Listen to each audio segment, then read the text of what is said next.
have to take both those bolts off. The torque side is a 7/16, the other side is a 14 millimeter. Take them off. You gotta take this cabin air filter box off. Pull this out to be able to lift that up, to pull this intake off. And of course you just pull the damn hoses off on that.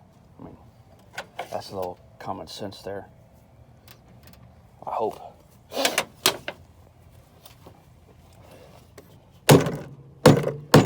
Make sure you use a rubber mallet or dead blow, whichever you want to call them.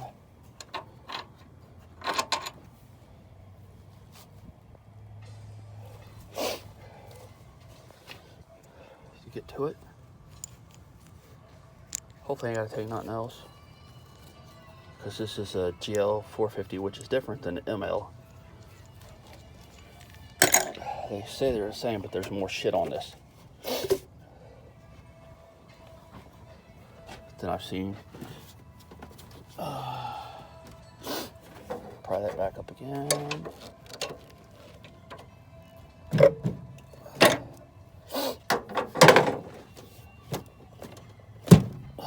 Lift it up just enough so you can jimmy this around. I've gotten this stupid thing off once without that, but it's aggravating.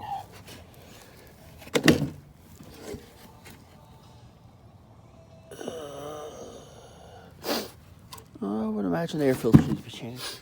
Welcome back. As you can see, I did all this shit. Got it all off. I'll edit the video to where you can see how I got it off. These 3 damn PVC plugs, I don't remember what the hell they're called, but you got one right there.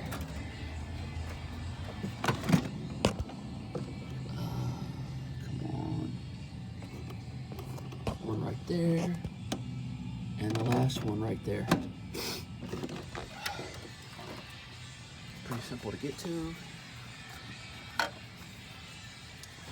Just try not to drop them.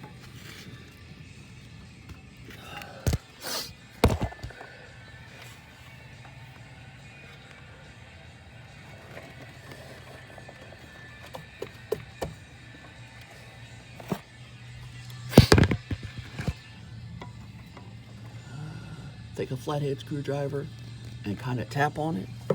You can get it loose and you pull it out.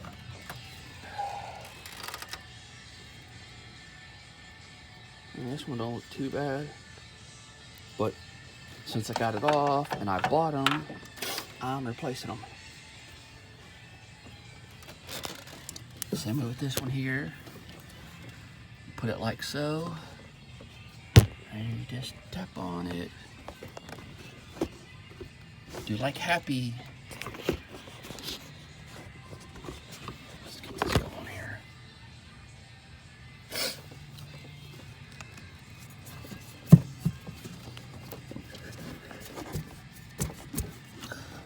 Well, that one's a little harder, but we'll get it. Oh, yeah, I just went dark.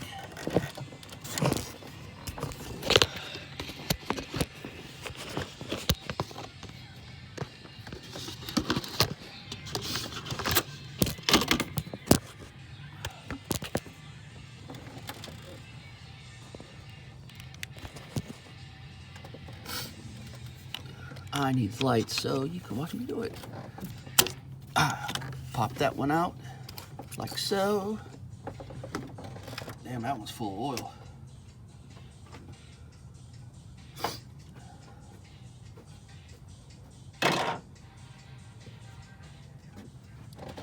And then the third one.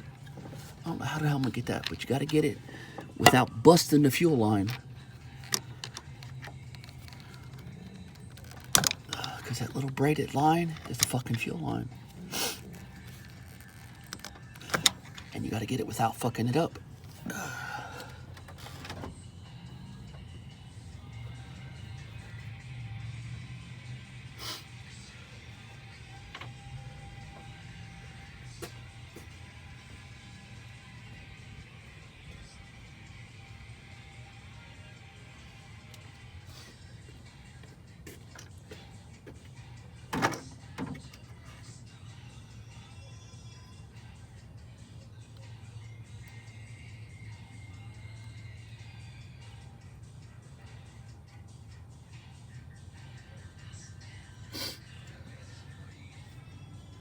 okay the way it looks like. Two of them are the same.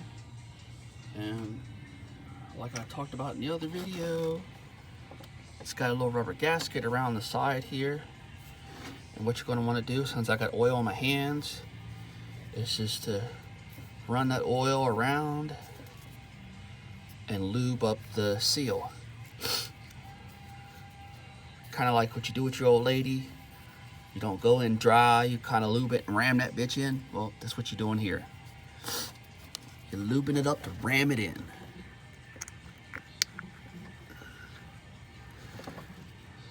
You put it down there and you push it back in. And that's all there is to it. In case you missed the first one, we'll go with the next one.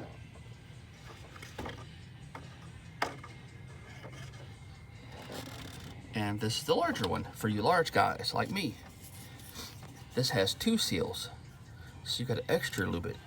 You got the seal right there, that ring, and you got the seal back here. So you really got to lube that bad boy up.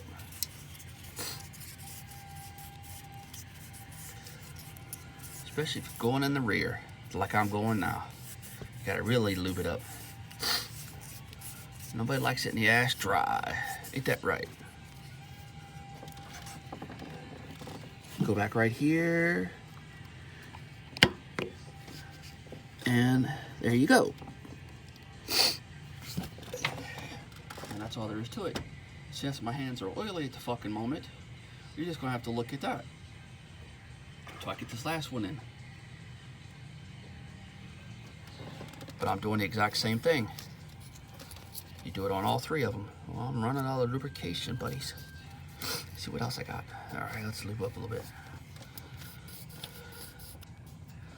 Fingering my tools, my parts.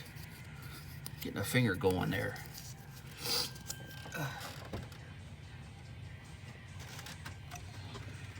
And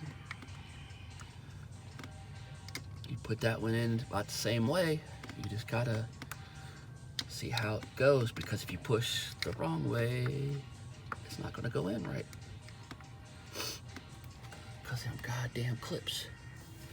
That's what I'm talking about, the little clips there. So it's gotta go in evenly. Not one side in first, then the other. Even Steven. Oops, almost bent that bitch. I think it's this one gives me a hard time. Oh, come on, what the fuck is the deal?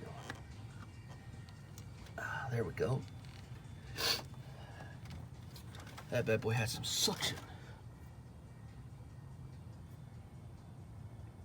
And there you have it, my friends. Pretty easy. The bitch is getting all that shit off to do this. So if you're doing one, you might as well do all three. All three of them, plus the